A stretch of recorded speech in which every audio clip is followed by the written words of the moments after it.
बिस्मिल्लाहिर रहमानिर रहीम। अल्हम्दुलिल्लाहि रब्बिल आलमीन वस्सलातु वस्सलामु अला सय्यिदिल अंबिया'i वल मुरसलीन व अला आलिहि व अस्हाबिहि अजमईन व मन तबिअहुम बिइहसानिन इला यौमिद्दीन। फ़क़द क़ाल अल्लाहु तबारक व तआला फ़ी कलामिहिल मजीद व फ़ी फ़ुरक़ानिहिल हमीद। अऊज़ु बिल्लाहि मिनश शैतानिर रजीम। बिस्मिल्लाहिर रहमानिर रहीम। वलिल्लाहि अलन्नासि हिज्जुल बैति मन इस्तताअ इलैहि सबीला वमन कफर फइन्नल्लाह गनिय्युन अनिल आलमीन। শুধু দর্শক শ্রোতা, হজের ফরজ, ওয়াজিব ও সুন্নত এবং গুরুত্বপূর্ণ মাসআলা ও বিধান সম্পর্কে আলোচনা করছি। শুধু দর্শক শ্রোতা, প্রতি বছর বিশ্বজুড়ে লাখো মুসলমান আল্লাহর ডাকে সাড়া দিয়ে পবিত্র মক্কা শরীফে গিয়ে হজ পালন করেন। এটি শুধু একটি ইবাদতই নয়, বরং মুসলিম উম্মাহর জন্য একটি মহা মিলন মেলা, এক অতুলনীয় আত্মিক যাত্রা। হজ পালনের সময় মুসলমানরা একই পোশাকে, একই কণ্ঠে তালবিয়া পাঠ করে আল্লাহর প্রতি তাদের ভালোবাসা, আনুগত্য এবং আত্মসমর্পণ প্রকাশ করে থাকেন। হজের মৌলিক নিয়ম কানুন, ফরজ, ওয়াজিব, সুন্নত ও নিষিদ্ধ কাজগুলোর সঠিক জ্ঞান না থাকলে একজন হাজির হজ আদায় অসম্পূর্ণ থেকে যেতে পারে। তাই আজকের প্রতিবেদনটিতে হজের প্রয়োজনীয় আহকাম ও মাসআলাগুলো সহজ ভাষায় তুলে ধরা হলো। শুধু দর্শক শ্রোতা, হজ কি?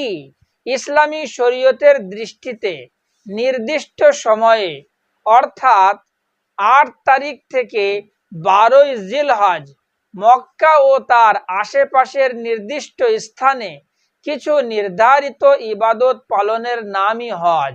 এটি ইসলাম ধর্মের পঞ্চ স্তম্ভের একটি এবং আর্থিক ও শারীরিকভাবে সামর্থ্যবান মুসলমানের জন্য একবার হজ পালন করা ফরজ। ওয়ালিল্লাহি আলান্নাসি হিজ্জুল বাইতি মান ইসতাতাআ ইলাইহি সাবিলা। আল্লাহ রাব্বুল আলামিন বলেন, মানুষের উপর আল্লাহর উদ্দেশ্যে বাইতুল্লাহর হজ করা ফরজ, যদি তার সেখানে পৌঁছানোর সামর্থ্য থাকে। সূরা আলে ইমরান আয়াত নম্বর ৯৭। হজের ৩টি প্রকারভেদ। শুধু দর্শক শ্রোতা, হজ ৩ ভাবে আদায় করা যায়। ১ নম্বর হজ্জে তামাত্তু, যথা উমরা এবং হজ ভিন্ন ভিন্ন এহরাম ও নিয়তে পালন করা। ২ নম্বর হজ্জে কিরান, যথা একই এহরামে ও একই নিয়তে উমরা ও হজ পালন করা। নম্বর ৩ হজ্জে ইফরাদ, যথা শুধুমাত্র হজ করার জন্য এহরাম বাঁধা এবং উমরা না করা। শুধু দর্শক শ্রোতা, ইমাম আবু হানিফা রহমতুল্লাহ এর মতে হজ্জে কিরান সর্বোত্তম, কারণ এতে ইবাদতের সময়কাল দীর্ঘ হয় এবং এটি নবী করিম সাল্লাল্লাহু আলাইহি ওয়াসাল্লামের বিদায় হজের আদর্শ। অন্যদিকে অধিকাংশ ফকিহ ও ইসলামী আইনশাস্ত্রবিদগণের মতে যারা দীর্ঘদিন এহরামের বিধিনিষেধ মানতে অসুবিধা অনুভব করেন, তাদের জন্য হজ্জে তামাত্তু উত্তম। শুধু দর্শক শ্রোতা, হজের ফরজ ৩টি, যথা ১ নম্বর এহরাম বাঁধা। হজ শুরু করার জন্য এহরাম বাঁধা ফরজ। এটি হজের নিয়তের প্রকাশ এবং কিছু নির্দিষ্ট পোশাক পরিধানের মাধ্যমে সম্পন্ন হয়। ২ নম্বর ওকুফে আরাফা, যথা ৯ জিলহজ আরাফার ময়দানে সূর্য হিলার পর থেকে ঈদের দিন সুবহে সাদিক পর্যন্ত যে কোনো সময়ে উপস্থিত থাকা, এটি হজের মূল অংশ। নম্বর ৩ তাওয়াফে জিয়ারত, আরাফা থেকে ফিরে এসে কাবা শরীফের ৭ বার চক্কর দেওয়া ফরজ। শুধু দর্শক শ্রোতা, হজের ওয়াজিব ৬টি, যথা ১ নম্বর মুজদালিফায় অবস্থান করা। ১০ই জিলহজ সুবহে সাদিক থেকে সূর্যোদয়ের আগ পর্যন্ত কিছু সময় মুজদালিফায় থাকা। নম্বর 2, সাই, সাফা মারওয়ার মধ্যে 7 বার চলাফেরা করা, এটি উমরা ও হজ উভয়েরই অংশ। নম্বর 3, রমি, জামারায় পাথর নিক্ষেপ, শয়তানকে প্রতীকীভাবে পাথর নিক্ষেপ করা হয় মিনায়। নম্বর 4, কোরবানি, তামাত্তু বা কিরান হজ পালনকারীর জন্য পশু কোরবানি করা ওয়াজিব। নম্বর 5, চুল কাটা, মাথা মুন্ডানো, হজ শেষে ইহরাম থেকে বের হওয়ার প্রতীক হিসাবে এটি করা হয়। নম্বর 6, তওয়াফে বিদা, মক্কা ছাড়ার আগে কাবা শরীফে বিদায়ী তওয়াফ করা। শুধু দর্শক শ্রোতা, হজের গুরুত্বপূর্ণ সুন্নত সমূহ: 1 নম্বর, ইহরাম বাঁধার আগে গোসল বা ওযু করা এবং শরীরে সুগন্ধি ব্যবহার করা। 2 নম্বর, সাদা পরিষ্কার কাপড় পরা। 3 নম্বর, ইহরামের আগে 2 রাকাত নামাজ পড়া। নম্বর 4, বেশি বেশি তালবিয়া পাঠ করা, যথা লব্বাইক আল্লাহুম্মা লব্বাইক, লব্বাইক লা শারীকা লাকা লব্বাইক, ইন্নাল হামদা ওয়ান নি'মাতা লাকা ওয়াল মুলক লা শারীকা লাক। নম্বর 5, তওয়াফ শুরু করার সময় ডান কাঁধ খোলা রেখে চাদর পেঁচানো, অর্থাৎ ইজতিবা করা।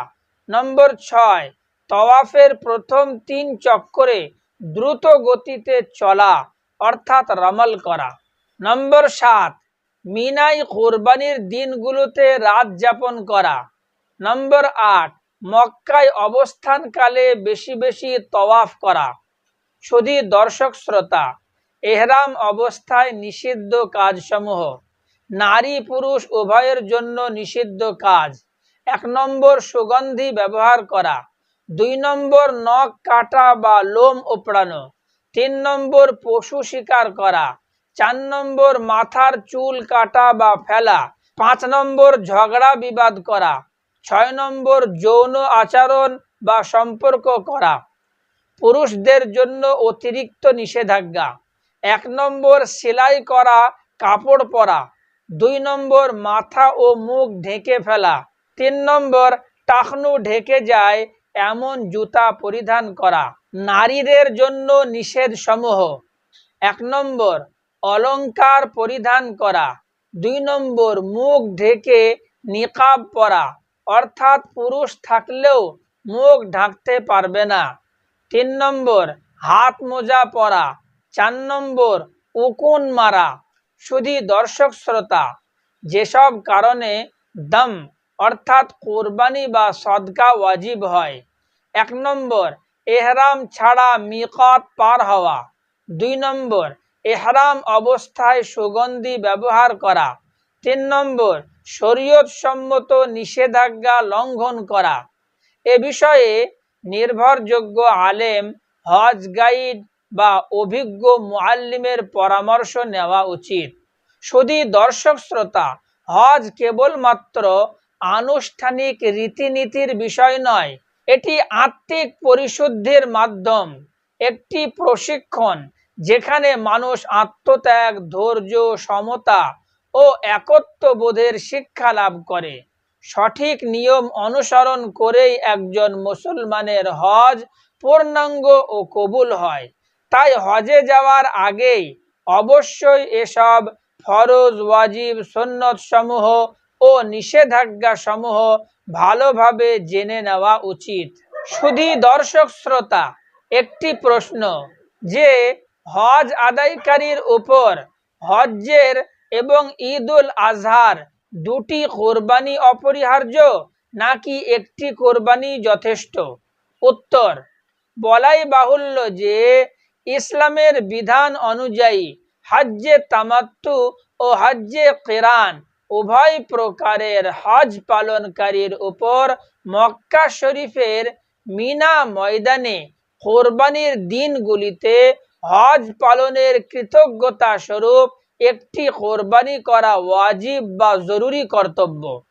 পক্ষান্তরে হজ পালনকারী যদি মালদার, সম্পদশালী হয় এবং মুকিম হয়, অর্থাৎ ঈদুল আজহা বা কোরবানির দিনগুলির মধ্যে পবিত্র মক্কা শরীফ বা মদিনা শরীফে একাধারে 15 দিন অবস্থান করার নিয়ত ও সংকল্প করে নেয়, তাহলে তার উপর ঈদুল আজহার আলাদা একটি কোরবানি করা অপরিহার্য। তবে হ্যাঁ, এই কোরবানির ক্ষেত্রে সে স্বাধীন থাকবে, মক্কায়ও করতে পারে, মদিনায়ও করতে পারে, আবার মন চাইলে নিজের এলাকায় স্থায়ী বাসভবনে বা অন্য কোথাও করতে পারে। পরিশেষে সুধী দর্শক শ্রোতা বৃন্দের কাছে বিনয়ী আবেদন যে হানাফি বার্তা চ্যানেলটি সাবস্ক্রাইব করবেন এবং দাওয়াত ও তবলিগের স্বার্থে সওয়াব ও পুণ্যের উদ্দেশ্যে ভিডিওটি বন্ধু ও প্রিয়জনদের কাছে শেয়ার করে দেবেন ইনশাআল্লাহ তাআলা।